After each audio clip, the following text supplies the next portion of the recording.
Now we just darken the shadow here on the underside of this wrinkle. Now you really want to know where your light source is and just keep those things in mind.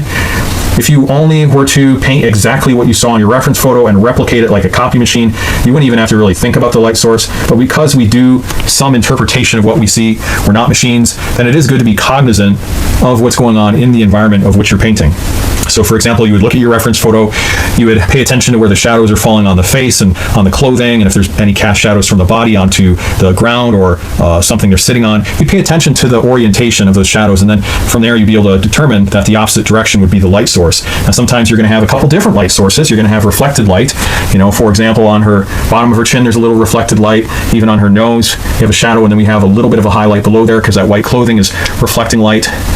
But I digress, because we are we are trying to focus on the clothing right now. So back to that, we're paying attention to the light source and recognizing the light's coming from above, so we have these deep shadows underneath the wrinkles.